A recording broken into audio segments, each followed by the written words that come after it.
הפודקאסט של איתמר פליישמן.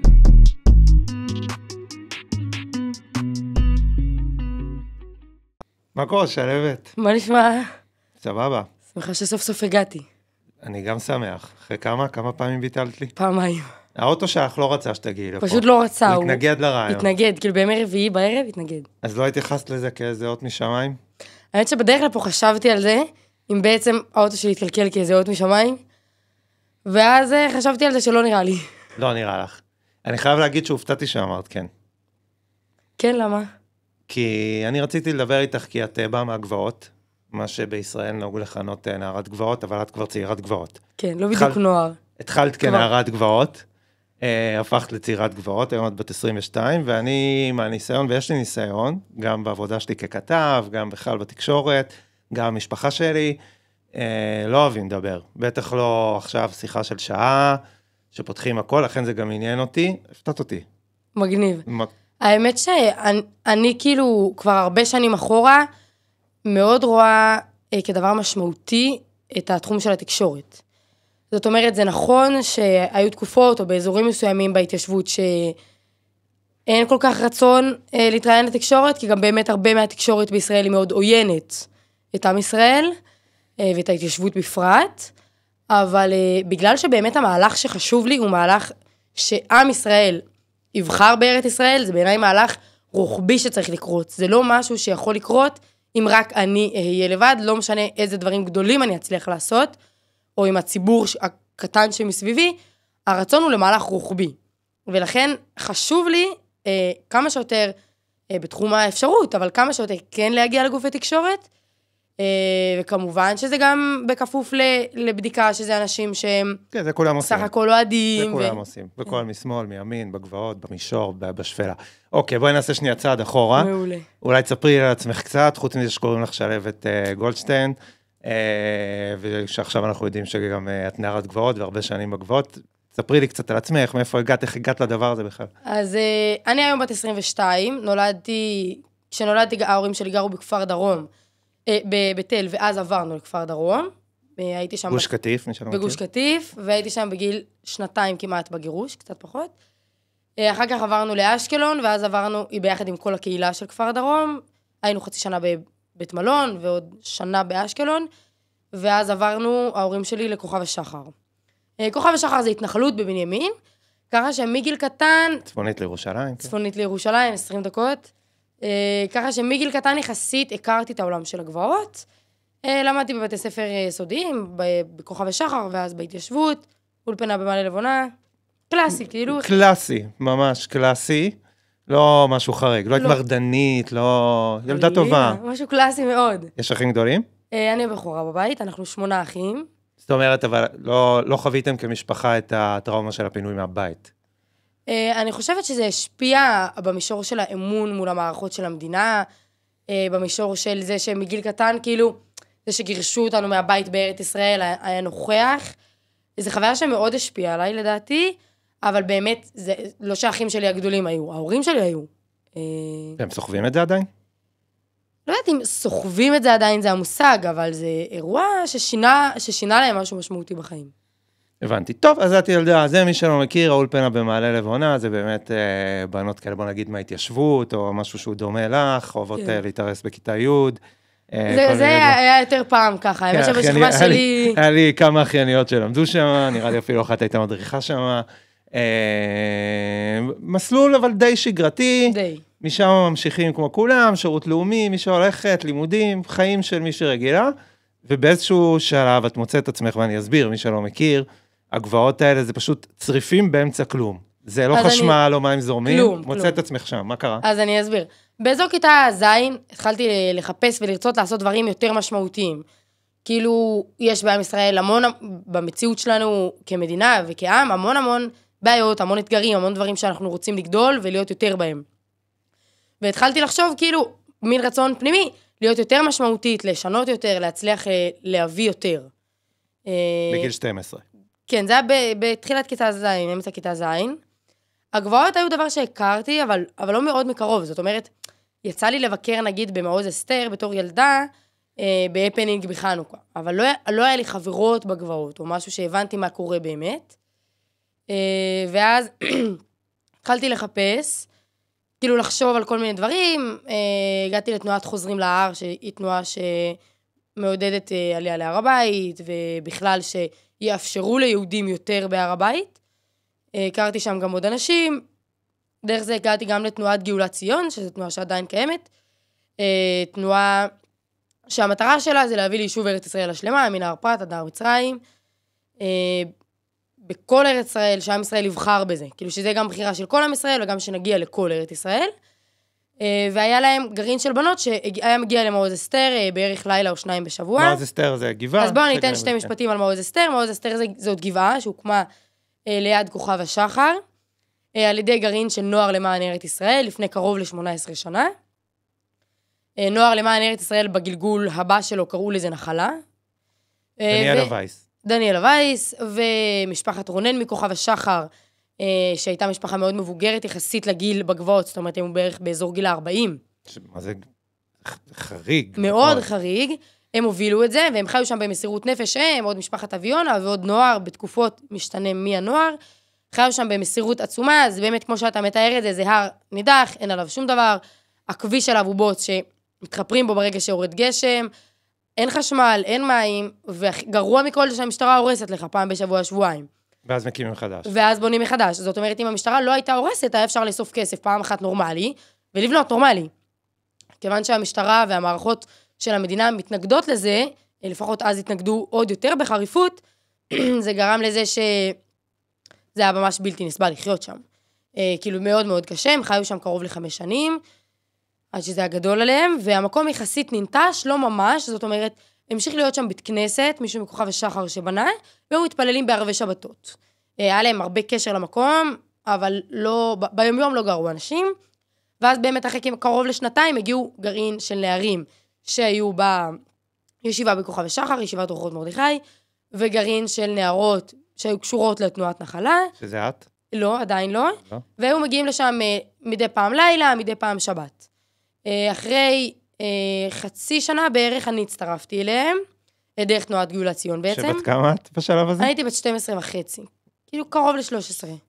מה ההורים? אז שנייה, אני אסביר מה זה הצטרפתי אליהם. אפילו מתחת לגיל האחריות הפלילית, כן. אני אסביר מה זה אומר הצטרפתי אליהם, אני למדתי בבית ספר, בעלי, בכיתה ח', לא, זה התחיל בכיתה ז' שהייתי בבית אל, למדתי בבית ספר, הייתי ישנה שם מדי פעם לילה או שניים בשבוע, קמה ב6:30 בבוקר, עולה ליישוב, נוסעת לבית ספר, הייתי גרה בבית, גם מעוז אסתר זה מרחק של אולי 18 דקות הליכה מההורים שלי, רבע שעה. זה לא שזה לא ידיג אותם, אי אפשר להגיד, אבל... לא, רגע, שרבתי, יש לי ילדים, יש לי בת, בסדר? 18 דקות זה הרבה. נכון. לאיפה שאת היית. בגבעה, בלילה, מינימום חשמל שאפשר, אין שמירה גם צריך להגיד. נכון. זה פרוץ לכל מי שיכול להגיע, ואת בת 12 וחצי. איך את בכלל מספרת את זה להורים שלך? אני לא סיפרתי להם, אני שאלתי, כאילו אני אמרתי להם שאני הולכת ללכת. שאלתי אותם, אני יכולה ללכת הערב, זה לא שסיפרתי להם את זה. גרתי בבית, הם ידעו כל מה שאני עושה. אני חושבת שמגיל קטן הייתי יחסית מאוד עצמאית, גם בגלל שאני בת בכורה, אז ההורים שלי יותר כאילו ראו אותי לפי מה שאני, ולא לפי מה שהם רגילים לגיל הזה. לא, הייתי נוסעת באוטובוס לבקר את סבתא שלי בגיל 8 לבד, בירושלים, מהיישוב. וכשאני חושבת על זה לאחור, אני חושבת שרוב החברות שלי לא היו עשו דבר כזה. ההורים שלי ליוו אותי לאוטובוס, סבתא שלי לקחה אותי מהאוטובוס, זה לא שכאילו חוסר אחריות, כן, אבל כן. יחסית הייתי עצמאית מגיל קטן, זה היה לי מורכב, אבל... ניסו לשכנע אותך לרדת מזה? זה כאילו אפילו היה ברמה של, הם יכלו לא להסכים לי, זה עדיין היה הגיל הזה. כן. אבל זה לא יצר קונפליקט. זה יצר קונפליקט, זאת אומרת, זה היה להם מורכב, אבל בסוף הם הסכימו. זה לא שכאילו עשיתי את מעוז אסתר בניגוד לדעתם. היה דברים שיותר הפחידו אותם, כמו הפגנות או מעצרים, זה דברים שיותר היה מבחינתם קו אדום. בהמשך הדרך. אלו, גם באותה תקופה היה כל מיני הפגנות, אם זה על צווים מנהליים, אם זה על דומה שנה לפני, אם זה... דומה זה האירוע של משפחת, שכחתי המשפחה שלהם, אמירם בן אוליאל. בדיוק. דוואבשה, סליחה. כן. כן. אוקיי, אז את ילדה בת 12 וחצי. מתי היה המעצר הראשון שלך, דרך אגב? באיזה גיל? המעצר הראשון שלי דווקא היה באזור של הר הבית. באיזה גיל? בגיל 13 וקצת, נעצרת בגיל 13. כן. וואו. על מה? מה החשד? הפרעת הסדר הציבורי, הפרעה לשוטר במילוי אוקיי. תפקידו, הסעיפים הקבועים כשלמשטרה אין מה לומר, אז כאילו, כשפשוט רוצים שלא תהיה שם. זה באמת עוד סאגה שהייתה בשנים האלה, שהיינו הולכות הרבה לסיבובי שערים, אבל זה לא קשור לעולם של הגבעות, כאילו בקשר מחייב, זאת אומרת, הרבה אנשים שאכפת להם מעם ישראל פועלים בהרבה זירות, אבל זאת זה לא אומרת, יש אנשים שהם יותר, הנישה שלהם זה הר הבית, ויש את האנשים כמוך שהם גם, יש להם בזילה להר הבית, כן. אבל העיקר המיקוד שלהם הוא בגבעות. הנישה זה ההתיישבות, כן. הגבעות כרגע וההתיישבות בכלל, זאת אומרת, גם מאוד מעניין אותי להשקיע אם אפשר התיישבות בעזה, התיישבות בגולן, כאילו בכלל ההתיישבות, על כל הסעיפים והמשתמע, אבל יותר באזור הזה, זה ההשקעה כרגע. זה גם משהו שהוא יותר פרקטי, זאת אומרת, להקים יישוב, אז בואו נחזור שנייה לסיפור. התחלתי להגיע לילות, ככה זה היה בערך במשך 2.5. כשהגעתי לאולפנה, אז גם הרבה חברות מהאולפנה הצטרפו לזה, והיינו גרעין נגיד של 15 בנות שמגיעות פה לילה, שם לילה, 2 לילות. בסוף כיתה ט', תחילת כיתה י'. אז היינו בעצם חלק לילות הבנות, חלק לילות הבנים בגבעה, והבנים... בקטע של הפרדה צניעות. כן. כאילו מרצון לשמור על כל אחד. כאילו משמרות, זה כמו חוף ים נפרד. כן. יש זמנים של בנים, יש זמנים של בנות. כן. לא בדיוק כמו חוף ים, כי שתינו באנו בשליחות, אבל כאילו ברעיון שעושים את זה נפרד. ואז באמת אחרי קרוב לשנתיים כאלה, 2.5 שאני הייתי שם, אז הקבוצה של הבנים, כאילו החבר'ה, זה כאילו זה, אז הם אמרו שהם רוצים לעבור לגור בגבעה, לקחת את זה רציני, לא מדי פעם לילה, אלא לקנות עדר, להוציא מראה קבוע, להשתלט על השטח. באותה תקופה היה מולנו בהר מול מעוז אסתר, מעל בדואי ענק, קרוב ל-200 אנשים, היו שם קרוב ל-20 שנה, אז היה אולי 15 שנה. לפני שהיינו, אז הם היו מגיעים עם המראה שלהם ממש עד ליישוב, ואחרי שאנחנו עברנו לגבעה, זה לא היה, הם כאילו ישר התרחקו לוואדי, וכאילו לוואדי שבינינו, והחבר'ה רצו כאילו יאללה בוא נקנה עדר נורמלי, ונתחיל לקחת פה את כל השטח. תגידי, את כאילו מודעת כמה על השוני שבין השיח שאת ניהלת בגילאים מאוד מאוד מאוד צעירים למה שרוב הצעירים עושים? אני קודם כל מודעת לזה. וזה לא היה לך מוזר אף פעם שאת דנה עם בנים שבאים באותה שליחות, בוא נקנה עדר כדי שיהיה לנו שטח מראה שיסמן גבול בעצם? אני כאילו מאוד מאוד חייתי את זה. מהרגע שנהיינו קבוצה מסוימת של בנות שהולכות מאוד לגבעה, אני ראיתי את הפער, ועוד כשעברתי לגור לגבעה זה בכלל פער מטורף, אבל לא הייתי עסוקה בלחשוב על השוני, הייתי עסוקה בלחיות את מה שאני. זה היה שונה. אין מה להגיד גם. ממילא הקשרים החברתיים שלי מחוץ לגבעה השתנו. יש לי עד היום חברות מאוד טובות שלא גרות בשום גבעה, אבל זה השתנה, כי זה היה להם מוזר, כל העולם הזה היה להם נראה מאוד מוזר. ובילויים או שעות פנאי או דברים או תחביבים, זהו, אז בואו נצייר שנייה את השלב שעברתי לגבעה, ואז נספר מה קרה שם. אז בתחילת כיתה י' החבר'ה עברו לשלוחה ליד, מרחק כמו 400 מטר, 500 מטר אווירית, לא יודעת בדיוק, משהו כזה. הבנים, ואנחנו עברנו לגור בגבעה, היינו 3 בנות, אני הייתי בת 15, היה משחת בת 16. כמו שאתה מתאר, זה שום דבר, זה אדמה עם עשבים וקוצים, כביש משם מתחפר בחורף, אור תאורה סולרית שנכבד שעתיים אחרי השקיעה. מה כביש לאף אחד מכם אין רישיון? אין לנו רכב, לא, אין לנו רכב, זה הכל הולכת ברגל. אתה רוצה שיהיה לך מים, אז אתה צריך לקחת בתיק, בקבוקי מים. לשטוף כלים זה לא בחלומות הרחוקים שלך, כאילו, לא יודעת, בכל רמה הכי פרקטית, שירותים זה רק בשטח, הכל כאילו ממש בסיסי מאוד. אם אנשים הולכים למחנה של בני עקיבא או הצופים, אז זה כל השנה. כן, זה היום-יום. היום-יום. בתקופה הזאת באמת החיים היו מאוד מאוד אינטנסיביים. כאילו כשעברנו לגור בגבעה, היינו קמות ב5:30 בבוקר, עובדות בגבעה, התחלנו לפתח טיפה חקלאות, סידרנו את כל ההריסות, בגלל שהיה בגבעה עשרות הריסות בעצם מהגל הקודם, זה היה המון עבודה בלסדר שיראה מקום נורמלי ולא מקום שמפוצץ הריסות. קצת לשפץ את הבית, כל פעם לבנות עוד, כל פעם לשפץ עוד, להוסיף משהו, בכלל, הכל היה לנו חדש, כאילו, לפני שהגעתי לגבעה, אף פעם לא בניתי דברים. אז כל דבר הזה, כאילו, גם לקח לי הרבה יותר ממה שהיה לוקח לי היום, להקים גבעה. זהו, ולאט לאט, עוד שלב ועוד שלב, אחר כך היינו במהלך היום לומדות תורה, בלילה עושות שמירות, אין בית ספר. אין בית ספר, לומדות לבגרויות. חצי שנה אחרי שעברנו לגבעה, התחלנו ללמוד לבגרויות, יש תעודת בגרות, סיימתי עכשיו לימודי הנדסאות מים, באוניברסיטת אריאל. וואלה. כן. מפתיע. מאוד. האמת שכמעט... זה מאוד רנדומלי, כי אקראי כזה, הנדסאות מים. כאילו כן. אוקיי, נדבר על זה עוד מעט. אז נדבר על זה.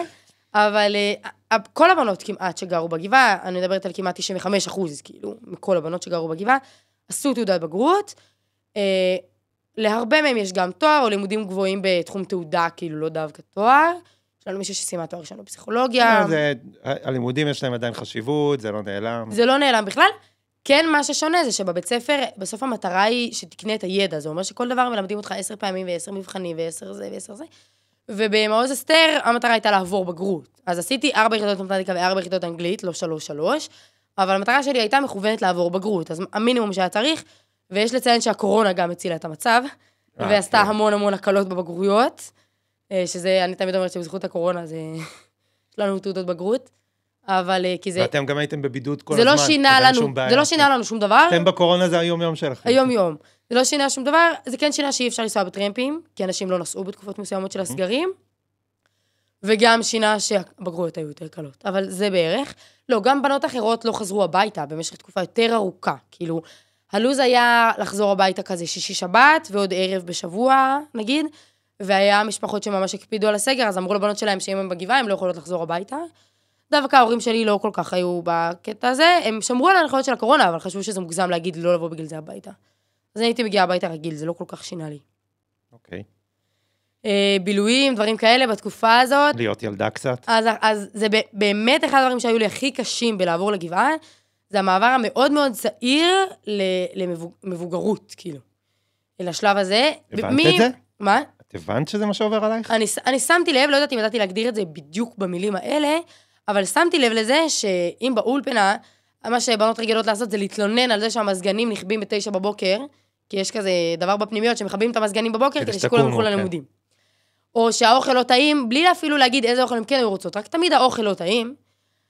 ברור שאני קצת מקצינה, זה לא הדבר היחיד שעושים באולפנה, אבל פתאום במעוז אסתר תגיד, תודה שמישהו הכין לך אוכל, לא תכיני לעצמך, את רוצה שיהיה לך אוכל, תעבדי, יהיה לך כסף, תלכי למכולת, תקני אוכל, תרדי לגבעה, תקני בלון גז, תסחבי אותו 0.5 קילומטר, תחברי אותו לגז, תבשלי אוכל. אז לא הייתי ילדה אף פעם.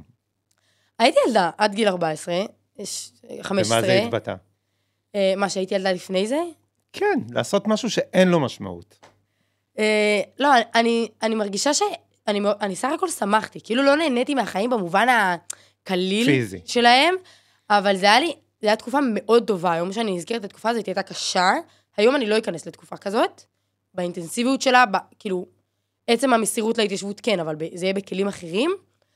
אגב, גם העלית פה נקודה, אני חושב שאני מכיר את מעוז אסתר לפנייך, כנראה. הגיוני. והכרתי את האנשים שגרו שם לפני זה, שיש משהו מעניין, כי אתה יכול לראות מה קרה לאנשים האלה שהם התבגרו. נכון.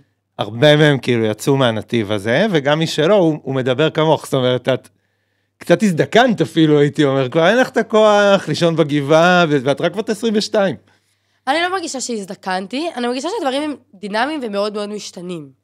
למשל, לפני 1.5 שנה או קצת יותר, הקמנו גבעה חדשה, גבעת אור אהוביה ליד עופרה. אני לא גרה קבוע בגבעה שם, כי אני עדיין עוסקת בניהול מעוז אסתר, עוד מעט נחזור למה התקדם עם מעוז אסתר, אבל אני שומרת שם בלילה, אני מגיעה לשם לשבתות. אני במקום אחר, אני מרגישה שככל שאתה גדל, האפשרות שלך לתרום לעולם גדלה איתך, וגם משתנה בהתאם. אז זה נכון שאין בי את הכוח כיום לחיות בתנאים שחייתי פעם, אבל יש לי את האפשרות להקים גבעה, בלי להצטרך לעבור בתנאים כל כך קשים. זאת אומרת, אם אז הייתי צריכה לסחוב בקבוקי מים, היום אני פשוט אומרת, אוקיי. עברת לניהול. עברת לדירקטוריון, כן. גם לניהול, אבל זה לא רק, זה גם שהשטח יכול להיות פחות קשה אם אתה יותר חכם. הבנתי. זאת אומרת, אם במעוז אסתר לקחנו... יותר מנוסה. כן, אם במעוז אסתר להבריג היה לימוד חדש בשבילי, אז היום לבנות בתים זה דבר שאני מאוד יודעת בקלות. חשמל זה קל לי, מים זה קל לי, לחבר תשתיות זה קל לי. אור אהוביה היא יותר גבוהה מעופרה, בכמעט 60 מטר. כל הבנות הן כמוך, הנדימן? או הנדי וומן? מה זה אומר? כאילו, שהן יודעות לבנות, יודעות לשים חשמל. כל מי שגרה בגבעה גם שותפה בזה. מי שיותר אוהבת את זה, יותר תלמד, יותר תנהל, יותר תהיה אחראית. מי שפחות אוהבת את זה, תשתתף רק שממש צריך אותה. אבל בכיוון שלהקים גבעה זה דבר שהוא פיזי, אין אפשרות להגיד, אני לא אוהבת לעשות דברים פיזיים. זה לא עובד, כאילו, זה לא עובד. לא, את יודעת, יש גם עניינים טכניים שצריך לעשות, לחבר חשמל זה לא פשוט. נכון. לבנות זה לא פשוט. נכון, אז אין, כאילו, אפשר להיות ולהגיד, אני מעדיפה שלא. אי אפשר להגיד, אני לא רוצה לעשות את זה, כי אם כולנו נגיד, אנחנו לא רוצות לעשות את זה, לא תהיה גבעה. מי שיכולה להגיד, אני מעדיפה שלא, אז תמיד ישלחו אותה לסדר את הבית, תמיד ישלחו אותה להכין את האוכל, תמיד, כאילו... יש הוואי? יש המון הוואי, שוב, זה גם מאוד מאוד שונה. רק כאילו לגבי הנקודה של ההזדקנות, חשוב לי להגיד שבעיניי, אפשר להסתכל על זה בבאסה של כאילו, הזדקנתי, איזה באסה, ואפשר להגיד, האפשרויות גדלות ומשתכללות כל הזמן, השליחות גדלה ומשתכללת, זה נכון שאין את אותה מסירות של כאילו, רק אני אתן הכל, אבל האפשרויות לתרום גם גדלות הרבה יותר. כאילו היום אני יכולה להיות משמעותית לגבעה, יותר מרק נערה שמסכימה לתת הכל. כמו שהתחלתי להגיד, אור אהוביה, היא גבוהה יותר ב-60-70 מטר מהמגדל מים של עופרה. לפני כמה שנים, או לא היינו מקימות במקום כזה גבעה, או לא היה לנו מים. או מה שיש היום בהרבה גבוהות, היינו קונים טרקטור עם אחד ומלאים.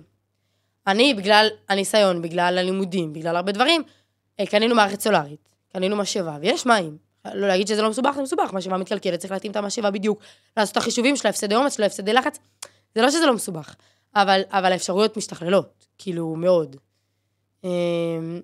בכל התחומים. אז אין בילויים, אין תחביבים. אז לגבי בילויים ותחביבים, יש. א',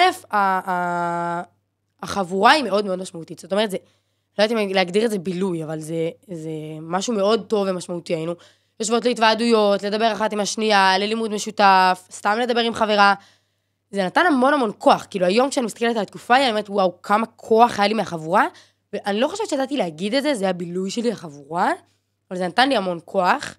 היה גם בוקר בשבוע שהייתי יוצאת מהגבעה סתם, לעשות מה שאני רוצה, להיפגש עם חברות, ללכת למה ספציפי שאני רוצה, אבל באמת, בשנה וחצי הראשונה של הגבעה, לא היה מה שהייתי מגדירה בילוי, הייתי, המשפחה שלי הולכת לטיולים, כן. וחברות, זה המון כוח. מה נחשב פינוק בגבעה? זה מאוד תלוי באיזה תקופות. תמיד יש איזה משהו, טוסט ששמתם על זה, קריות, לא יודע מה. מה נחשב פינוק? זו שאלה טובה, אני חושבת שפירות, היה נחשב יחסית פינוק. לא, וגם שוקולדים, 6:45, או קריות. הייתה מישהי, אמא של אחת הבנות, שהיא מאוד מאוד ליוותה אותנו. כמו מחנכת כזה, כאילו בנתה איתנו את הלוז, ושאלה כל אחת מה מתאים לה, מה נעים לה. הייתה עושה איתנו כזה ישיבות ביחד, איך לחשוב מה עושים וזה.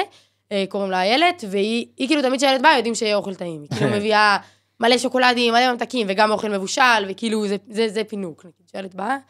או הייתה עוד אישה מכוכב שחר, שהיינו מגיעות אליה, לארוחות ערב, אז גם, זה כאילו מפנק, יש לה אוכל טוב.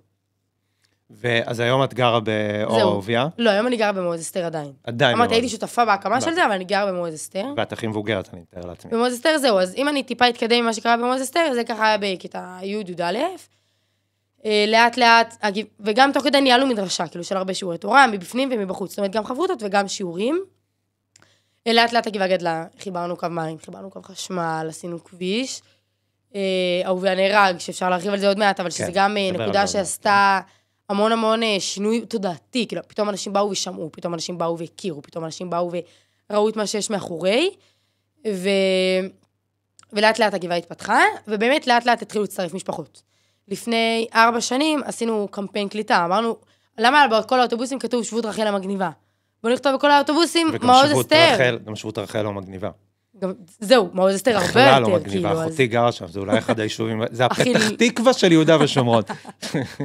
כשאתה מעליב את פתח תקווה. אז אמרנו, כאילו, בואו נפרסם את מעוז אסתר, אם כבר. אז לא באמת על אוטובוסים, זה היה קר לנו, אבל יצאנו באיזשהו מבצע של פרסום, והגיעה מזה המשפחה הראשונה לגבעות, שהיא לא מהגבעות. זאת אומרת, בתקופה הזאת היו... כן. עשיתם היסטוריה. זאת אומרת, הפכתם את זה מנערים שעושים את כל המסלול שאת תיארת עכשיו. באה משפחה, אומרת, אוקיי, אני משפחת גבעות. הם לא... עד אז התחילו להיות זוגות צעירים, בין מהגבעה שהתחתן וגר בגבעה, בת מהגבעה שמתחתן וגר בגבעה. ריבוי טבעי, מה שנקרא. מה? ריבוי טבעי. כן, ועכשיו הגיעה משפחה, הם היו באזור גיל 30-35, עם 6 ילדים. וואו. הילדה הגדולה שלהם הייתה באזור גיל 12, זה עולם אחר. כשהם באו, הם אמרו, אנחנו מוכנים עד 3 פינויים בשנה, כי היה חצי שנה לפני זה פינוי, אז הם אמרו, כאילו, כן, אנחנו צריכים להתכונן לזה, עד 2 פינוי, כאילו, עד 3 בתים בשנה, זה בכוחות שלנו, יותר מזה גדול עלינו, כאילו, ממש התכוננו לזה. מאיפה הם הגיעו? הם הגיעו מכרם רעים, הם היו גם שם יחסית במשפחות הראשונות, לא ממש... שזה גבעה אחרת? זה לא גבעה, זה יישוב, מחוץ למעלה נחמש, אם אני לא טועה, לא? לא, כרם רעים זה ליד נריה. אוקיי, זה בנימין, אזור נווה צוף. כן. גוש תלמונים. גוש תלמונים, והיום יש שם לדעתי קרוב ל400 משפחות, אבל יכול להיות שאני לא מדייקת בנתון, יש שם כמה מאות משפחות. זאת אומרת, זה מקום עצום. מקום עצום שהם הגיעו אליו 5 שנים, כאילו לפני 10 שנים בערך, 15 שנה, כשהיה שם 5 או 10 משפחות.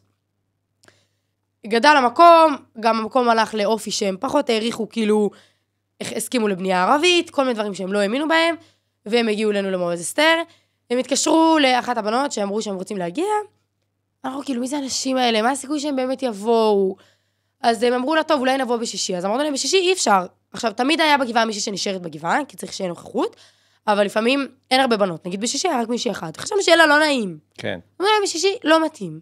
אז לא בדיוק היה שם איזה קצר בתקשורת, לא בדיוק הבנתי, אבל הם הגיעו בשישי, ומישהי כזה התעוררה מהשנה שם רכב נוסע כזה, ראתה אותם. מה, שלום, מה קורה? הם באו עם הילדים? לא, הם באו לבד, אוקיי. שישי בבוקר, והם התלהבו, הם אמרו כאילו, וואו, ככה אנחנו רוצים שהילדים שלנו יראו, זה כאילו בעינינו השליחות. עוד קצת דיבורים על טכניק, פרקטיקה, מה עושים. ומה, זה אנשים, זה לא צריך לחשוף פרטים, כן, אבל זה אנשים שעובדים בעבודות מסודרות. אנשים שעובדים בעבודות מסודרות, תואר שני לדעתי יש לשניהם. וואו. עבודות ממשלתיות, כאילו דברים הכי מסודרים. והם הגיעו אלינו באמת, כאילו זה באמת היה וואו. כאילו עד היום הם וואו בעיניי, אבל זה באמת היה וואו. וזה היה הפתעה עצומה לכל הגבוהות, ומעוז אסתר בכלל הרבה פעמים בתוך העולם של הגבוהות, היא הביאה את הסמן הפתוח יותר, את הסמן שמדבר עם עם ישראל, את הסמן שמתראיין לכאן 11 על גבעת הנערות, את הסמן שאומר בוא נביא באמת את עם ישראל, כי זה חשוב לנו שכל עם ישראל יהיה שותף. שוב, מתוך הבנה שכדי לשנות את המציאות, אתה צריך משהו רוחבי, אתה לא יכול להיות לבד על איזה הר. כן. אתה צריך להביא את העם מאחוריך כגב, אגב, אולי מה שמי שהקים לפחות את הבסיס של ההתיישבות ביהודה ושומרון לא הבין מספיק טוב. אני חושבת שהבסיס... מה שהרבה אנשים לא מבינים, יש דיבור מאוד חזק על ועדות קבלה, על אנשים שלא נכנסו ליישובים, יש איזה סרט גם מאוד מפורסם, שקוראים לו מדורת השבט, שהוא קצת מתעסק בדבר הזה, לא יודע אם את מכירה. אתם, שזה מפתיע, כי אתם נחשבים בדלנים, בתוך הזה, ואתם אומרים, לא, אנחנו רוצים ההפך, אנחנו רוצים שכולם יבואו, ומבינים שבלי זה אי אפשר. שוב, ההתיישבות הוותיקה, עשתה צעד עצום בעצם ההקמה שלה, וגם מראש הם היו יותר אנשים מהגבעות. אבל באמת אנחנו באנו להגיד עוד כאילו את השלב קדימה, קומה הבאה. כן, הם קומה א', אנחנו קומה ב', כאילו, ההתיישבות ביו"ש היום היא מדהימה, היא מטורפת, היא תפסה המון שטחים, יש עוד המון לאן להתקדם, גם בטכני, וגם הרבה ברעיוני, במחשבה של כאילו לאן אנחנו הולכים, ואנחנו צריכים בשביל זה, שוב, רוחב של עם ישראל. הם רואים אתכם בתור הקומה הבאה? קומה ב'. אני חושבת שזה מאוד מאוד משתנה. כאילו זה תלוי, א', באיזה אזורים בהתיישבות. את דיברת על הגבעה הלא ראוביה, שזה ליד עופרה. נכון. עופרה זה לב המיינסטרים, איך אני הממלכתי, לגמרי. ביהודה ושומרון, אפילו אליטיסטי הייתי קורא להם, וזה, איך הם מקבלים אתכם? אני חושבת שזה מאוד מאוד משתנה, זאת אומרת, כשאני הגעתי למעוז אסתר והרמתי טלפון למזכיר דאז, של כוכב השחר, שאנחנו רוצים להתחבר לחשמל, הוא אמר לי, זה לא חוקי, ונתק את הטלפון. כאילו, אל תבלבלי לי את השכל. כשהקמנו את אור ראוביה, האמת שחששנו. חששנו שיהיה עימותים ביטחוני, כאילו שהרב שץ יגיד לנו שזה מסוכן, שלא ירצו אותנו. הופתעתי לטובה. עופרה תומכים בנו. יש שם קבוצה של נשים שמכינות אוכל כל שבוע, לכמה וכמה גבעות, זה כאילו מטורף. וחוץ מזה הייתה החלטת יישוב, היה איזושהי אספת חברים, החלטה שתומכים בגבעות, תומכים בהתיישבות. אני חושבת שזה שינוי מטורף שקרה ביחס לגבעות. כן, מי שלא שוחה בחומר, לא מבין ששנים, אני נותן קצת מסגרת לאנשים ששומעים אותנו, כי לא כולם כמוך מבינים את הדקויות. היה ממש, בוא נגיד, אפילו עוינות. מאוד. בין החבר'ה בגבעות, לבין ההתיישבות הוותיקה, או הממוסדת אפילו החדשה, שהיא הייתה יותר בורגנית נקרא לה, פחות, הם הזדקנו לפנייך, זאת אומרת, כבר לא היה להם את הכוח לישון בגבעה עם לוחות. זה לא רק עניין של כוח, זה גם היחס לחוק. זאת אומרת, ההתיישבות היותר ותיקה, או גם ההתיישבות הצעירה, אבל יותר בורגנית, מתייחסת לחוק בצורה כזאת שברור שכל ארץ ישראל שלנו, אבל כרגע בוא נעבוד בתוך מה שאפשר. נהיה רק באדמות מדינה, יש ביהודה ושומרון כמה סטטוסים של אדמות, כן. אז רק בסטטוס שנחשב אדמות מדינה, רק בשטחי C, יש הסכמי אוסלו שנחתמו לפני קרוב ל-40 שנה, אז יש שטחי A, שטחי B ושטחי C, רק שטחי C נחשבים בשליטה מלאה ישראלית, צבאית, אז רק בתוכם, והם בעצם מראש מכוונים את המטרה שלהם רק לאחוזים מסוימים מיהודה ושומרון. זאת אומרת, כרגע בואו נשיג את מה שאפשר באדמות מדינה בשטחי C, אחר כך נדבר. ההתיישבות בגבעות היא מראש באה לומר משהו הרבה יותר... באה לשבור. כן.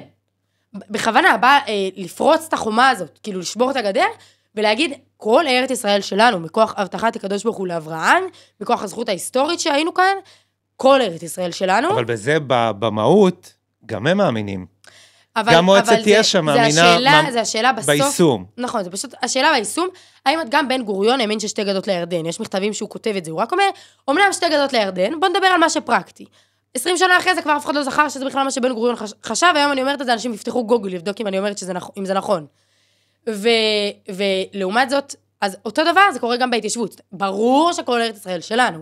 בוא נעבוד על מה שפרקטי, ברגע שרגילים לעבוד על מה שפרקטי, אז מצמצמים את עצמך, ובפועל העבודה הטכנית המעשית... זאת אומרת שהיום זה השתנה. אפילו הנציגים של הציבור, זאת אומרת, אם תיקח את סמוטריץ' או אורית סטרוק, שהם אנשים שההתיישבות חשובה להם... כן, אבל הם מראש היו גם קצת באופסייד להתיישבות היותר... זה מה שאני אומרת. הם אפילו אנשים כאלה, הם יחזקו את ההתיישבות רק בחוות, הם יתנו תקציבים רק לחוות, הם יתנו גיבוי רק למי שעושה לפי הכללים. והגבעות באו לשבור את זה, וזה לא מפתיע שזה יצר להרבה אנשים התנגדות. כי זה באמת איזה קול מרדן, כאילו שבא ואומר, אני לא משחק בתוך הכללי משחק שלכם. אבל אולי יש בזה מן הצדק. בטח אם את רוצה לגייס את כל עם ישראל. אני חושבת שהפוך, זאת אומרת... כי תראי, החוות, פרויקט החוות שדיברת עליהם, גם זה אנשים לא יודעים את הדקויות, אתם בגבעות, כמו שאמרת, לשבור, אתם המחתרת, הייתי קורא לזה, כן? זה משהו אנטי-ממסדי, אני אקרא לו, בסדר? לא מחתרת. זה נגד החוק, אבל זה בגלוי, זאת אומרת, אנחנו מפרסמים את זה. כן, זה לא שהתכוונתי מחתרת לעומת מה שהם מתכוונים. לא, אני מבינה. והפרויקט של החוות, שהוא באמת ממוסד יותר, והממשלה אפילו משקיעה בו, מאוד מצליח. אז למה נגיד לא להצטרף לזה? קודם כל, היום גם הגבעות מצליחות, כאילו, אם אני נותנת ב3 משפטים, אז כשאני הגעתי לגבעות, היה קרוב ל4 גבעות ביהודה ושומרון, שגרו בהם 2 משפחות סך הכל, משפחה אחת, 2 משפחות סך הכל, היום בגבעות יש קרוב ל15, יש קרוב ליותר מ20 גבעות, יותר מ200 משפחות בגבעות, שולטים על שטחים עצומים, יש כבר גבעות בשטחי B, אור אהוביה, הגבעה החדשה שהקמנו, היא בכוונה על שטחי B, יש גם עוד גבעות נוספות בבנימין ובגוש עציון, שהם גם, וגם בשומרון, שהם גם בשטחי B, זאת אומרת זה מאוד מצליח. יש שם, בתקופתי אני זוכר שהיה כמה חבר'ה שהיו חיים במערות. היום אני לא מכירה את זה. את יודעת על מה אני מדבר? אני יודעת על מה אתה מדבר, אני חושבת שזה היה בתקופות שהייתה רדיפה משטרתית מאוד מאוד גדולה. אז הם היו מתחבאים. אז הם היו מתחבאים, וגם לא היה כוח כל הזמן לבנות והורסים. היום אני לא מכירה, הפוך, אני אומרת, מעוז אסתר זה גבעה שכשאני הקמתי לה, הייתה נהרסת פעם ב3 חודשים, בממוצע. היום לא היה לנו פינוי 3.5 שנים. הגיבוי הציבורי, כמו שדיברנו, הולך ומשתנה מן הקצה לקצה, במקביל לגבעות הולכות וצומחות, והמערכת, אפילו אם לא תומכת בזה, מתייאשת מזה. זה הגיע לרמה שהדוברות של סמוטריץ', לפני קרוב לשבועיים, הוציאו סביב הפינוי בצור מסגבי, הוציאו הודעת עוברות, גבעות כמו מעוז אסתר כבר לא נהרסות. עכשיו, הם לא יגידו אנחנו תומכים במעוז אסתר, הם גם לא תומכים במעוז אסתר, אבל זה היום כבר הם יגידו את זה בצורה שהם לא עושים. כן, ופעם זה באמת היה מרדף. זה גם היה תחביב כזה של התקשורת, אני הייתי שם כמה פעמים.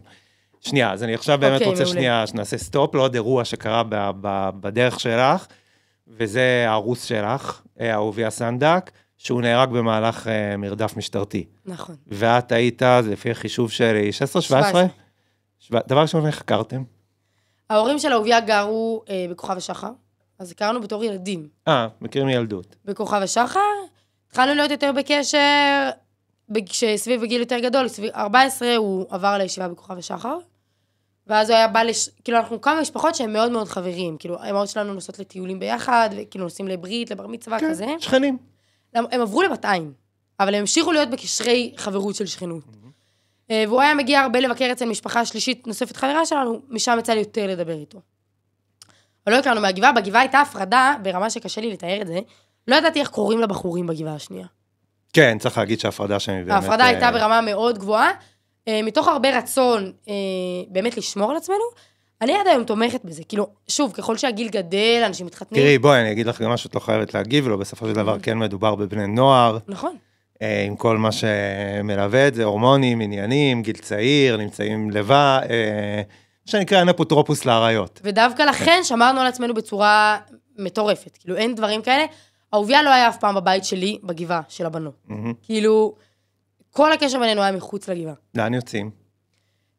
אצל ההורים שלי ישבנו הרבה פעמים, זה הכי קרוב, כאילו זה בכוכב השחר, וקצת ברימונים, קצת במצפור של כוכב השחר, קצת בירושלים. זאת אומרת, לא יוצאים, נגיד, לבית קפה, אין דבר כזה. בעצם, אתם בני 14. לא, היינו בני 16, אבל יצא לנו פעם או פעמיים, גם עם ההורים של אהוביה, כאילו כשהיינו נוסעים לבתיים, אז הם היו... כולם חברים, כן. בדיוק. ועל מה מדברים? על מה מדברים? וואו, על הכל. על החיים, על רצונות, על שאיפות, על רגשות. יש דברים שהם מחוץ לעולם הזה שלכם שאתם מדברים עליהם? אמא של אהוביה הרבה פעמים אמרה, לא מתחתנים בגלל אידיאולוגיה. כאילו, תבדוק שאתה רוצה אותה, ולא כאילו את זה ששתיכם מאמינים באותו דבר. כשהתחלנו להיות בקשר, הוא עדיין למד בישיבה ביישוב, אחר כך הוא עבר לגבעה. וכשהוא אמר לי את זה, אז כאילו אמרתי, וואו, היא צודקת, אבל זה ברור. זאת אומרת, הקשר הוא נבנה כמו כל קשר בין שני בני זוג, כאילו בני שני חברים. לא סביב... הגבעה היא החיים שלי, כמו כל שני אנשים שנפגשים, הם מדברים על החיים שלהם, אבל זה לא נבנה סביב זה. כאילו מראש, אני אחפש מישהו שהוא מתאים לעולם שלי, אבל זה לא ש... כן, עדיף, בואי נגיד ככה. יותר נוח, יותר קל. סיכויי ההצלחה גוברים. כן, אבל זה לא שזה הקשר, הקשר הוא פשוט קשר אישי. אוקיי, ואיך מחליטים בגיל הזה ש... מתרסים. אין הצעה, אני מתאר לעצמי שהוא לא לקח אותך לחוף מכמורת, לא. שם בלונים, שלט I love you, פאר טסי בגיטרה לא, פאר טסי זה בכלל מחוץ לתחום. מחוץ לתחום, אוקיי. חבל, הלך לפאר טסי. אנחנו מעדיפים לשמוע שירים בסגנונות אחרים. מה, איזה מוזיקה הייתה? נגיד שיר שהוא הקדיש לך. שיר של אליה קומטור. של מי? אליה קומטור. אוקיי, איך קוראים לשיר? נראה לי משהו במדבר, אני יודעת כאילו את המילים הראשונות, אבל... אבל זה היה קורה, היה מקדיש לך שיר נגיד? כן. ואיזה מוזיקה הייתם שומעים חוץ מהאיש המוזר הזה שדיברתם עליו עכשיו? סיני תור, ביני לנדאו. אוקיי, סיני תור, מי שלא מכיר דרשתי קרבתך, כן, ביני לנדאו, ביירות הדרך. עקיבא אפילו, נחשב הזמר של נוער הגבעות. ביני לנדאו. נכון. הרבה מאוד שנים. אוקיי, הבנתי, כאילו מוזיקה רוחנית, דתית, וזה נגיד, אבל לא שומעים מוזיקה, אריק איינשטיין, אוהבת? פחות, סבבה, אבל פחות מה שעושים, כאילו, פחות מה שרגיל. אוקיי, ואז איך מחליטים? לא, היום נגיד אני שומעת גם הרבה שירת נשים, פשוט בנים לא. אני שומעת גם הרבה זמרות דתיות וגם לא דתיות, אבל כאילו... אוקיי, אז איך מחליטים? אז היינו בקשר, כאילו בעצם התחלנו לדבר יותר, ואז אבא שלי אמר לי, כאילו, מה קורה, שלבת, כאילו, סבבה שקצת מדברים פה ושם, אבל אתם רוצים להתחתן, אתם לא רוצים להתחתן, מה קורה איתכם? אבא שלך בא אליך בגיל 16 ואמר, חבר'ה, לא, אבא שלי לא תמך בחתונה דווקא בגיל 16, אבל הוא כאילו אמר, שימי לב שאתם נהיים יותר בקשר, את מתכוונת שזה ילך לחתונה, את רוצה לא להיות בקשר איתו, אז את רוצה להפסיק, כאילו... רצה להגן עלייך. שימי לב מה קורה לך, כאילו. וגם שוב, הכל היה שקוף, בסלון של הבית שלי, בחצר של ההורים שלי, כזה. לא, ברור, אני מתכוון עדיין, את יודעת. לא, אז אני אומרת, זה לא שסטארט, כאילו, אני, כל התקופה שלפני שאבא שלי אמר את זה, ממש לא חשבתי להתחתן עם אהוביה, הוא היה יותר קטן ממני בשנה, גם בקבוצה של החבר'ה מהשכונה, כאילו מהיישוב, אז הוא היה בקטנים, כאילו, בגלל שהוא בחור, הוא כן היה בקבוצה שלנו, אבל הוא היה קטן ממני, כאילו. לא הסתכלתי, כאילו, לכיוון. לא הסתכלתי בכלל לכיוון של להתחתן בגיל 16, כאילו. לא חשבתי על זה, הייתי עסוקה, זה לא היה האירוע. ואבא שלי שאל אותי את זה, ואז כאילו, ואז בכלל העלה לי את המחשבה, ודיברתי על זה עם אהוביה, ואז כאילו אמרנו, שנייה, רגע, אוקיי, אנחנו בוחרים שאנחנו רוצים להיות בקשר כדי להתחתן, דבר שהוא לא מקובל בחברה הדתית, להיות בקשר בגיל 16 כדי להתחתן. דווקא במעלה לבונה. לא, אני אסביר. היה לנו ברור שלא נתחתן לפני שאני בת 18. אוקיי. כיוון שהיה לי ברור שאני רוצה להתחתן בגיל יותר גדול, יש לי עוד הרבה דברים שאני רוצה להספיק לפני החתונה, אני לא מרגישה כרגע שאני רוצה חתונה וילדים, אז... לא מצחיקת. למה מצחיקה? כי אני אשתף אותך קצת בעולם שלי, בסדר? אני נגיד, אני לא עושה את זה הרבה, אבל מדי פעם אני יוצא לדייט נגיד, סבבה? עם נשים בשנות ה-30, בוא נגיד, אני בן 41, אז כאילו באזור הגיל שלי, קצת פחות, קצת יותר. אוקיי. סבבה? והם משתמשים באותו טקסטים שלך, אבל על גילאי 25-30, לא על גילאי 16-18. יש לי הרבה מה שאני רוצה להספיק, יש לי לעשות רישיון, יש לי, אני לא יודע מה יש לך להספיק בגיל הזה. זה לא להספיק רשימת מטלות, כמו, אני לא מרגישה שאני מוכנה כרגע להקים בית, להקים בית זה הרבה אחריות, זה הרבה, יש לזה השלכות, אני רוצה להגיע לזה מקום שבוחר את זה, ולא במקום שאיכשהו הצליח, כאילו, זה לא, היה לי ברור שאני לא מתחתנת לפני גיל 18, גם אולי אחרי, אבל כאילו 18 זה בסיס. ולכן זה דבר לא מקובל בחברה דתית, להיות בקשר עם בחור שנתיים. כן. זה מחשבה שזה יכול להביא לדברים לא טובים. אז התלבטנו על זה, התייעצתי עם אבא שלי.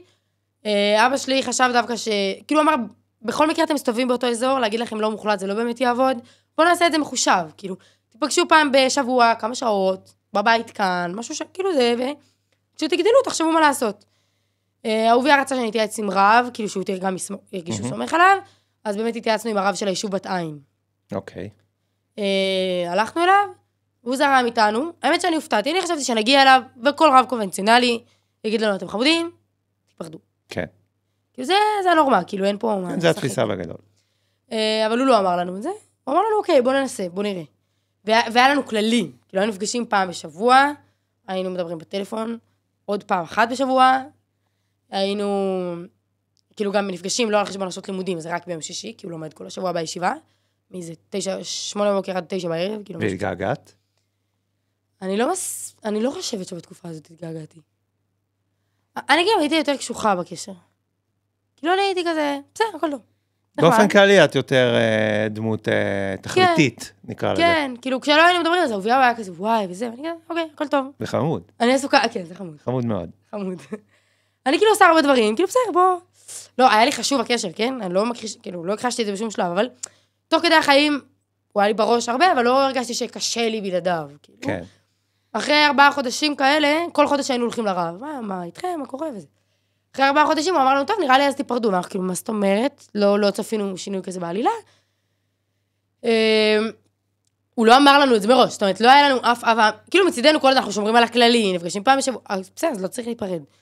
אבל לדעתו כן היה צריך להיפרד, בסוף כן הוא הגיע לנקודה הקונבנציונלית שתיארת קודם. שכאילו, אוקיי, זה לא, אתם לא... זה הנורמה. כן, אתם לא הולכים לחתן עכשיו, קחו פסק זמן, תחזרו כשתרצו.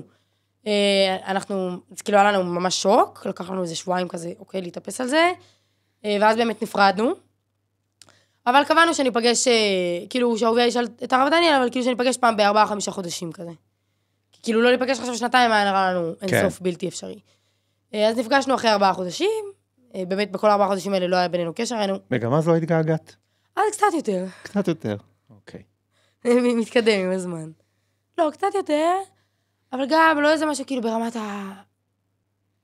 אוקיי. כאילו הוא מאוד התגעגע, ואחרי שהוא נהרג, אז אני תמיד כאילו חשבתי, שהיה לו הרבה יותר קל ממני, כאילו אני לא מאוד, כאילו הבנתי אותו, אבל לא חוויתי כמוהו, אבל אמרתי כאילו, כמה שהוא התגעגע, היה לו נקודת סוף, כאילו, וכשהוא נהרג לי אין נקודת סוף. כאילו לגעגוע שלך אין סוף. כן.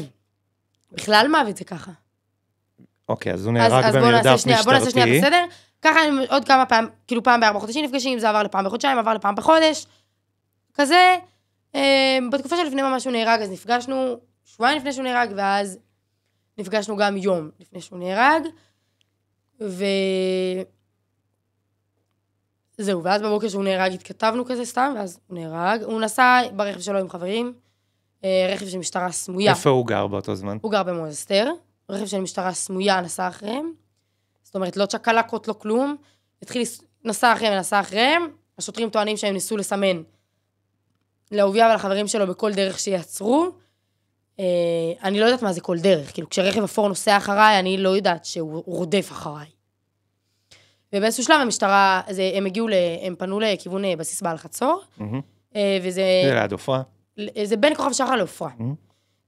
והם נסעו בכביש, שבעצם אין בו 2 נתיבים, זה סוג של בסיס לכביש לבסיס צבאי. זה דרך, זה לא בדיוק כביש, כן. כן, והאהוביה נסע באמצע, והרכב המשטרתי מאחוריו, והתעצבן שהוא לא עוצר לו, אז הוא פשוט עקף אותו משמאל, כאילו, כמו עקף אותו משמאל, ונגח לו את הרכב, והרכב של האהוביה התהפך, כאילו, ב-90 מעלות, ואז 2 סלטות, אהוביה עף מהרכב, לכאורה נכנס מתחת לרכב, ונהרג. לי בכלל לא ברור מה קרה שם, כאילו, איזה שהוא נהרג אני יודעת, אבל המשטרה ישר עצרה את החברים שלו, מד"א שהגיעו לאירוע, הם ביקשו להוריד את האזיקים לחברים שלו, לא הורידו את האזיקים לחברים שלו, לקח אולי שעה עד שהם הסכימו, סגרו את כל האזור, באותו תקופה בצלאל סמוטריץ' שהיה חבר כנסת, הוא הבין שיש איזה אירוע מאוד חריג, נסע לשם, לא נתנו לו להיכנס לשם, אני לא יודעת אם בסוף הוא הצליח או לא, לא נתנו לו בוחן תנועה להיכנס לשם, משהו מאוד חשוד, אני גם לא כל כך מבינה בתעופה, אבל זה נשמע לי מאוד מוזר שמישהו מצליח לעוף מרכב ולהיכנס למתחת לרכב שהוא עף ממנו. ולהרג, לא ברור לי מה קרה שם. ברור לי שהמשטרה נגחה אותם והרגה אותו, אבל כאילו מאוד מוזר לי, והשוטרים האלה עד היום מכהנים במשטרה. כן, לא הייתה באמת חקירה אמיתית. לא, לקח יומיים בכלל עד שהם הלכו להגיש עדות למח"ש, שהם שינו את הגרסאות שלהם 3 פעמים. הפגנות מאוד סוערות באותה תקופה. כן. משבר. נורא. מאוד קשה לי לדבר על זה, כי אני מרגישה שמילים הן לא מתאימות לחוויה של מוות. כאילו, אני חוויתי את זה הכי עמוק ועצום וחזק. זה עד היום הולך איתי, אהוביה עד היום הולך איתי, כשאני בדרך לפה חשבתי עליו, וכאילו כשאני מלווה, הדמות שלו מלווה אותי מאוד, הקשר איתו, בכלל מאמינה בזה שקשר הוא דבר נצחי יותר מרק מה שקורה בפועל, אבל מאוד קשה לתאר את התקופה הזאת, כי אין איך לתאר את זה. עדיין? לא, אז תיארתי קצת, זה היה לא, אני לא מחפש נורא. שתארי, את עדיין בחוויה הזאת? עדיין? לא, לא. זאת אומרת, הלא שלי הוא מוחלט, כי זה לא אותו דבר. זה בוודאות. כן. עדיין זה חלק מהחיים שלי.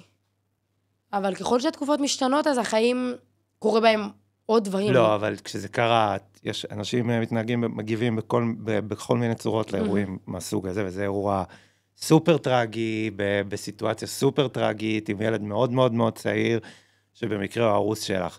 ישר חזרת, כאילו, לשגרה ולגבעה ולחיים. אז ישבתי שבעה בבית של סנדק. לא, שהיה לך איזו תקופה של... לא, אני נתאר, ישבתי שבעה בבית של סנדק, ובכלל התקופה שאחרי הייתה תקופה מאוד מכונסת בעצמי. כן. חזרתי לגבעה אחרי עוד כמה ימים, אחרי השבעה, אבל התקופה, אם כאילו מאז שקמתי את הגבעה, הייתי מאוד מנהלת ומובילה, הייתה מסגרת, את הלוז, כאילו, בשותפות עם שאר הבנות, אבל זה יותר הכוח שלי. זו תקופה שאחרי מאוד מאוד, כאילו, צומצמה לי להתמקד, מה אני עושה ברגע הבא, כאילו, מה גורם לי ביום הבא לקום בבוקר. אז כאילו, היה מישהו מצער שלמדתי יומיים בשבוע, כאילו, הוא לימד אותנו גם לפני, והוא היה מגיע בתקופה הזאת 3 ימים אולי אפילו בשבוע. הייתה לי עבודה, חזרתי לה אחרי עוד איזה שבועיים מהרצח, ולמדתי לבגרויות, אז בגרות במתמטיקה, שזה הציל אותי, זה כאילו המון, משהו מאוד ממוקד, מאוד כאילו, שעוזר לצאת מזה, זה היה שונה, זה היה שונה. כאילו, הייתה תקופה של התכנסות, וגם של מחשבה מחדש של הכל, כי כאילו, אם כשאני בוחרת משהו, אני אומרת, אוקיי, זה הכי חכם, להקים גבעה, זה הכי חשוב, סבבה, אני כאן. פתאום כשאהוביה נהרג, יש לי כאילו את הלגיטימציה לבחור הכל מחדש. גם אם אני עכשיו אחליט שאני טסה להודו וגר שם, אף אחד לא יוכל להגיד לי משהו, כאילו, אתה לא עברת את זה, בוא, שתוק. כן.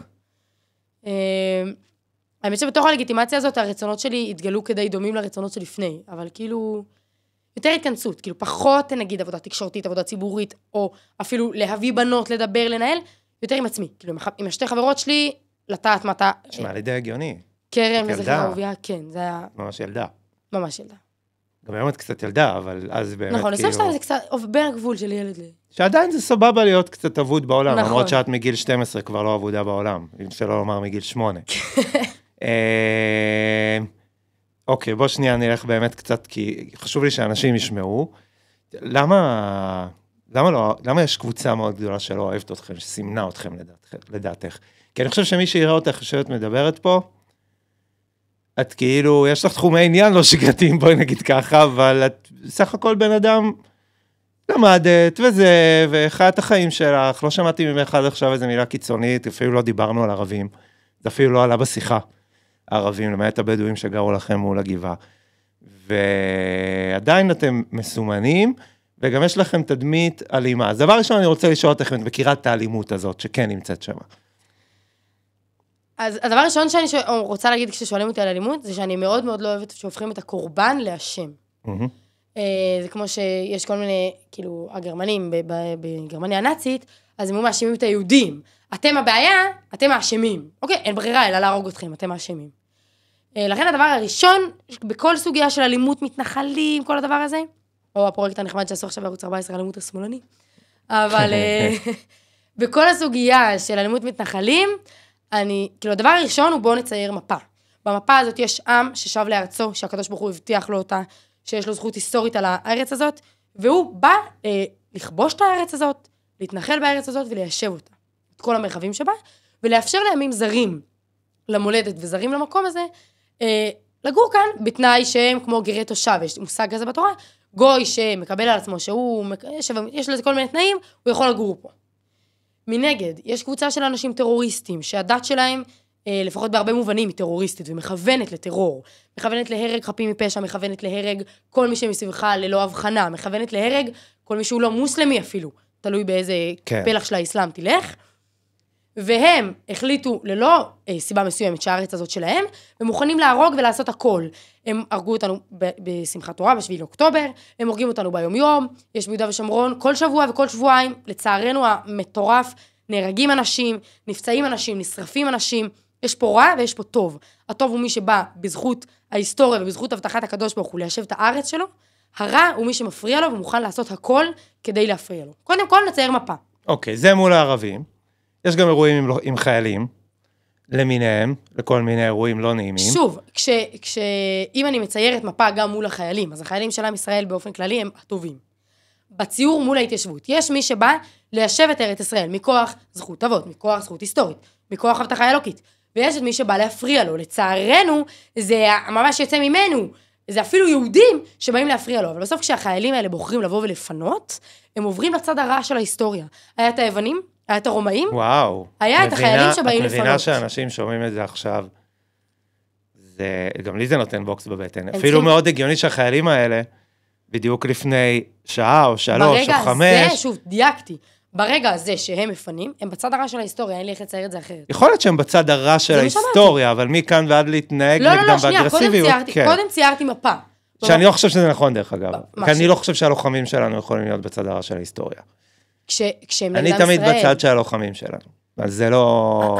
תמיד, 100% מהמקרים. אני גם תמיד בצד שלהם. גם אם הם יבואו עכשיו ויקבלו פקודה, אבל אני ממלכתי, אני למדתי בעלי. לא, אבל גם אם הם יבואו ויקבלו פקודה... לפנות אותך והם יעשו את זה, מבחינתי, הוא לוחם בצהל, בטח מה שהם עשו בזה, אין מה לעשות, אני אוריד בפניו את הראש שלי, גם אם זה מאוד מאוד מאוד קשה לי. לא, אז אני לא מדברת ברמה האישית, אני מדברת ברמה הערכית. בעיניי ברמה הערכית, ברמה האישית, כשאני רואה חייל, שוב, גם במעוז אסתר מגיעים חיילים פעם בשבוע, פעם בשבועיים. כן, היום זה כבר רוח. מטיילים אצלנו, אנחנו חברים שלהם, באור וביה מגיעים כמעט כל יום, קפה, כזה, אוקיי?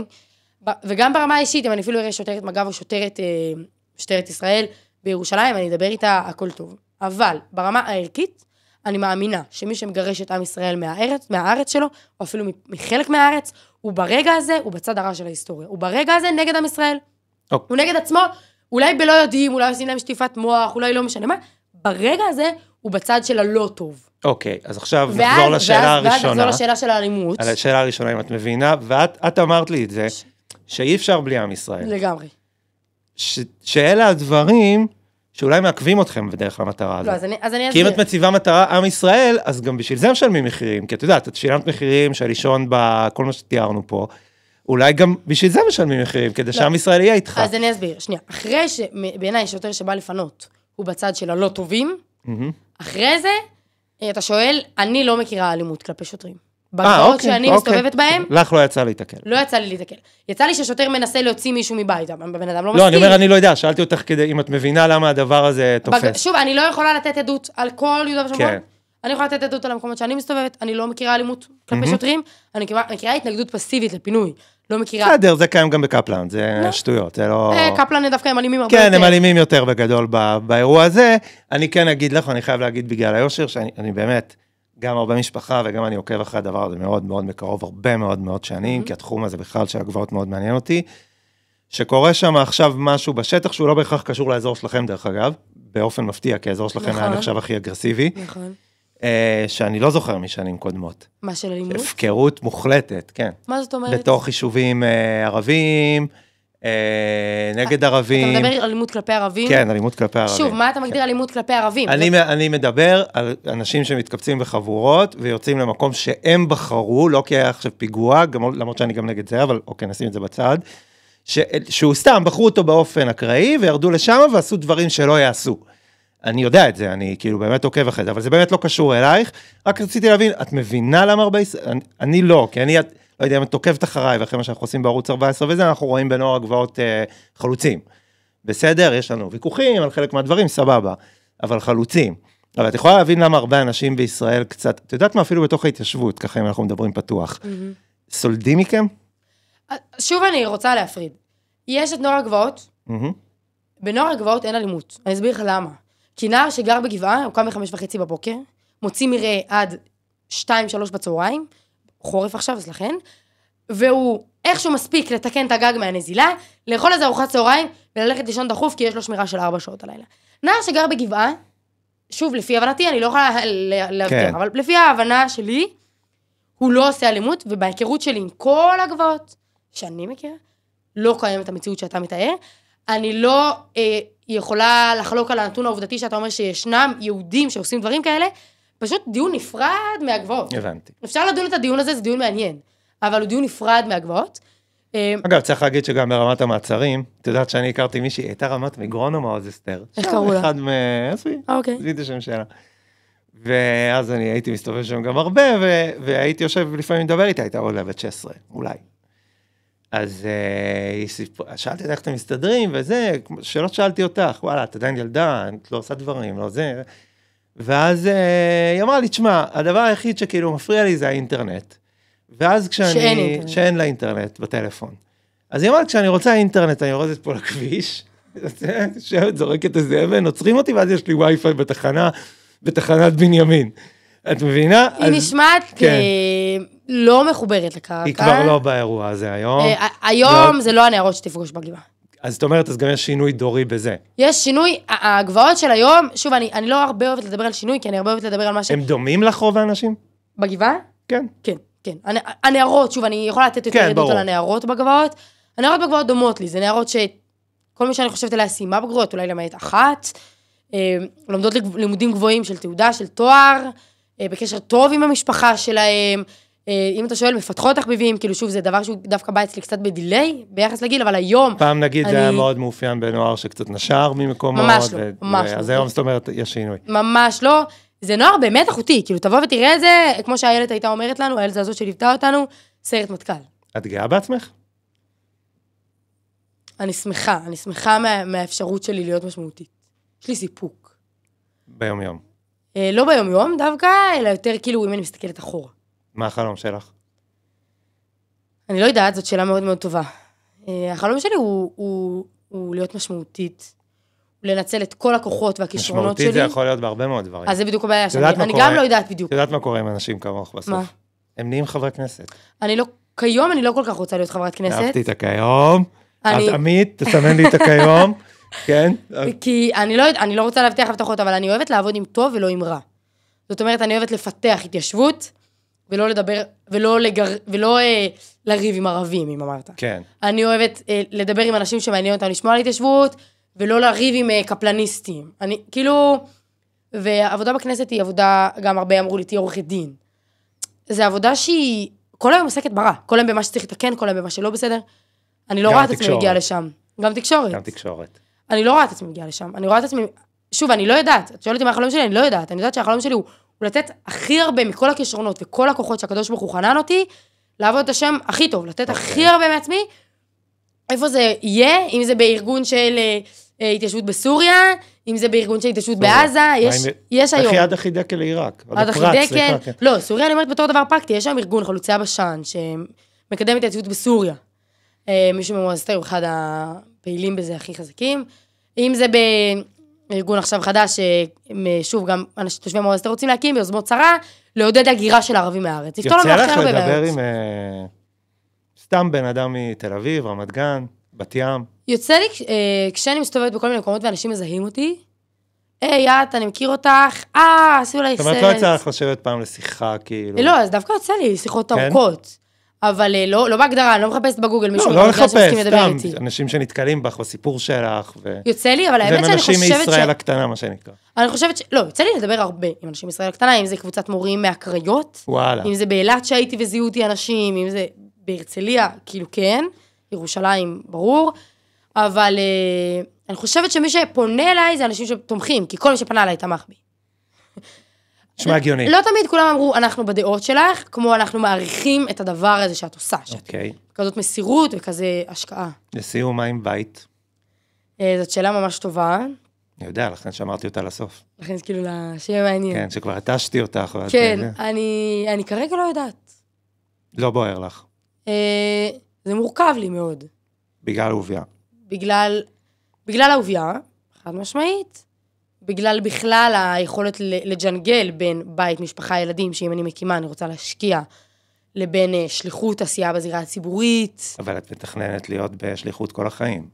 נכון, אז זה מורכב לי מכמה כיוונים. יש הצעות כאילו? יום יבוא. יש הצעות. איך זה עובד? כן, איך זה עובד, אז בעיקרון מישהו אומר לי, אנשים אומרים לי, את רוצה, יש לי מישהו בשבילך. כרגע נראה לי עדיין לא. מה, נגיד, איזה סוג של אנשים מציעים לך? אני אפילו לא יודעת, אני את לא כרגע מגיעה עדיין אפילו לא. לשלב הזה. כרגע. וההורים? גאים? ההורים, שמחים? וואי, זה קודם כל כן מאוד. אמא שלי ממש, כאילו, וואי, איזה אלופת, ממש, ממש. אבא שלי מאוד מעריך, אני חושבת שהוא לא דווקא חושב שהתחום של הגבעות זה מה שנכון, כמו מעריך את העשייה, את המסירות, ההשקעה. טוב, אני חושב שיש להם על מה. משפט לסיום, באמת, בבקשה. כאילו, אם אני מסתכלת היום על מעוז אסתר, יש היום 20 משפחות, יותר מ-60 ילדים, תלמוד תורה, שזה כמו בית ספר לבנים, כיתות א' ב', סניף לילדים, מדרשה לבנות, זה גדל כל הזמן, הקמנו עוד גבעה חדשה, אור אהוביה, זה מוכיח שאם נדפוק את הראש בקיר, הקיר יישבר ראשון. כאילו, אם תרצו אין זה אגדה, וראיתי את זה בעיניים. אגב, את אוהב את האנשים האלה ככה, אם אני מגניב עוד איזה הרצל, בן גוריון, הציונות. אני מעריכה מאוד את ההשקעה בארץ ישראל, ואני חושבת שהקומה הבאה זה לעשות את זה במקום יותר מחובר. זאת אומרת, אבל יש לך אליהם... כן, אני מעריכה את הציונות. אין לך איזה אנטי-ציונות, אני לא אוהב את הדבר, את רואה בזה, כמו הרבה מהציונות הדתית, גילוי של קדושה בעולם, של... קשה לי להגדיר גילוי של קדושה, לא יודעת, אני אין לי מדדים לקדושה. מתרגשת ביום העצמאות? אני לא רק ביום העצמאות, אני מתרגשת מהצד הזה שקמה מדינה, שעם ישראל יתקדם שלב, ואני חושבת שאנחנו בשלב ב' בדרך לשלב הרבה יותר גדול, וגם, שוב, באמת, כאילו, אם אני מסתכלת על מעוז אסתר, זה הצלחה שלא הייתה כמוה, המון שנים, אם תרצו את זה אגדה, תעופו על החלומות שלכם, תלכו עם השליחות שלכם עד הסוף, זה אפשרי, והתיישבות בארץ ישראל השלמה זה לא רחוק כל כך. זאת צחיקה, טוב, שנייה, הנדסאית מים. לא, את מדברת כמו בן אדם במסיבת טבע שעכשיו הוא משנה תודעה. לכו על זה, אחי, לך על החלומות שלך. אני לא מרגישה שאני מדברת כמו בן אדם במסיבת טבע. למה, היית פעם במסיבת טבע? לא, אבל אני חושבת שאני מחוברת לקרקע. האמת, כל החיים שלך זה מסיבת טבע אחת גדולה. שלך אתה מגדיר מסיבת טבע. חיבור לקרקע, זה את הטרנסים. לא, שאני חושבת שבאמת באמת אפשר ללכת עד הסוף עם מה שמאמינים בו. הקדוש ברוך הוא עוזר, ואם הולכים בשליחות טובה, הכל פתוח. הנדסאית מים? אני הנדסאית מים. למה? אני אוהבת פיזיקה, מתמטיקה, זה לימודים יחסית רציונליים, אני אוהבת שטח, אני אוהבת פרקטיקה, ואני אוהבת את התחום של המים, זה תחום מאוד מעניין, כל התשתיות, ממש, מלחשוב ולתכנן, עד בפועל לחבר, הכל אני אוהבת, ואני כרגע מחפשת את איפה אני נמצאת אני של לעבוד בה.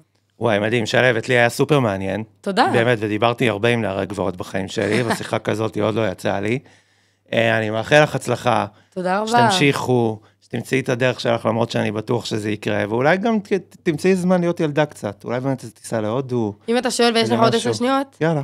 אז דווקא בשנתיים האחרונות, אני מרגישה שיש לי הרבה יותר זמן להיות ילדה. מצוין. הגבעה גדלה, עברנו לשלב באמת של לנהל אותה, שזה המון עבודה, אבל מסוג אחר, ופתאום אני הרבה יותר הולכת לחוגים שאני אוהבת, ומטיילת הרבה יותר, שאני מאוד אוהבת לטייל. הרגעתי. ככה שלא צריך לדאוג. הרגעתי. באמת זה כאילו פוסט ילדות כזה, כאילו בשלב של הנוער הייתי מאוד מאוד בווייב של כאילו חיילת כזה, ועכשיו אני גם הרבה יותר עם חברות, הרבה יותר חוגים שאני אוהבת, הרבה יותר טיולים, אז אפשר להירגע. מדהים. שלבת, תודה רבה רבה. תודה רבה לך, תודה שהזמנת. ערב טוב.